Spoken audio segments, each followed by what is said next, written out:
Bom dia a todos. Nosso trabalho é sobre o mapeamento do processo de produção da gasolina da Petrobras. Nosso grupo é formado por Agnes, Júlio, Maria, Mateus e Roberto. A palavra petróleo vem do latim petra, que significa pedra, mais oleum, que significa óleo. O petróleo bruto é uma complexa mistura líquida de compostos orgânicos e inorgânicos, encontrada nas rochas de bacias sedimentares e originada da decomposição da matéria orgânica depositada no fundo de mares, matéria essa que sofreu diversos tipos de transformação. Essa imagem ela exemplifica o processo de formação do petróleo. O petróleo é o recurso energético mais utilizado no mundo. Seus derivados, como cosméticos, lubrificantes, plásticos, são utilizados amplamente na indústria e na sociedade. Devido à sua importância, o petróleo é considerado o recurso básico da sociedade industrial contemporânea, sendo responsável por 37% da produção energética. A Petrobras foi criada no dia 3 de outubro de 1953. Ela é uma empresa de capital aberto que atua em segmentos como exploração, produção, petroquímica, energia elétrica e refino. Bom, agora vamos falar do processo de produção da gasolina. Esse é um mapeamento completo e nós vamos desenhá-lo por partes. Na primeira linha temos o início do processo, que é a prospecção. Ela nada mais é do que a localização de petróleo nas bacias sedimentares. Para isso, utilizam análises sistêmicas, modelagem 3D e vários equipamentos como gravímetro e magnetômetros. Esses detectam pequenas variações da gravidade e campo magnético geradas pelo fluxo de petróleo.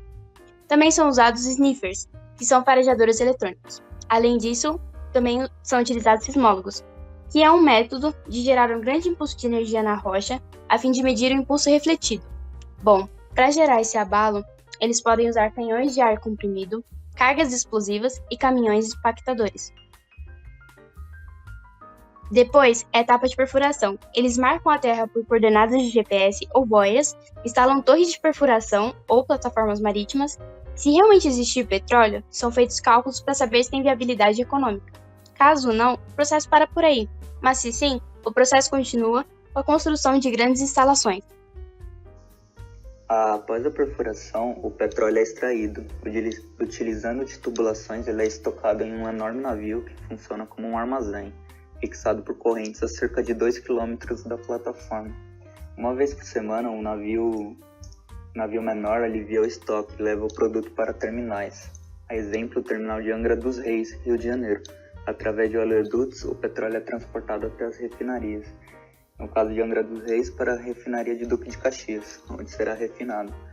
Para que isso ocorra, é utilizado de uma torre de destilação. A torre possui até 50 bandejas, sendo que cada uma apresenta uma temperatura diferente, que vai diminuindo à medida que a altura aumenta. Quando o petróleo é aquecido em uma fornalha, seus componentes vão passando para o estado gasoso, sendo que os mais pesados ficam líquidos na parte inferior e são separados. Os demais componentes no estado gasoso sobem pela torre, e quando um desses atinge uma bandeja com uma temperatura menor que seu estado de ebulição, ele se liquefaz e é coletado nesta altura da torre. Deste modo, cada um dos componentes se liquefaz em um dos pratos e são coletados separadamente. Um desses componentes, no caso, é a gasolina. Após a obtenção da gasolina, a gente entra na etapa de retirada do enxofre, que tem por objetivo principal remover o enxofre, reduzindo assim as emissões de dióxido de enxofre na queima final dos combustíveis. Após isso, a gente obtém assim a gasolina tipo A. Essa gasolina ela é levada até distribuidoras, como por exemplo a Shell, BR e Ipiranga, e dentro delas ocorre a etapa também de adição de etanol, que é uma porcentagem de etanol que é adicionada na gasolina, obrigatoriamente por lei, para que a mecânica dos automóveis, dentro de outros tipos de veículos, opere normalmente. Após isso, a gente obtém a gasolina comum. Acima da gasolina comum, aparecem os combustíveis aditivados. Além da adição de etanol, que é obrigatória, essa gasolina recebe também detergentes e dispersantes em sua composição. Teoricamente, esses componentes têm a função de limpar o interior do motor, como formação de carvão em válvulas e câmara de combustão, por exemplo. Esse tipo de combustível tem também algum corante, para diferenciá-lo da gasolina comum. Geralmente, ela tem a mesma octanagem da comum, mas pode haver alguma diferença dependendo da distribuidora.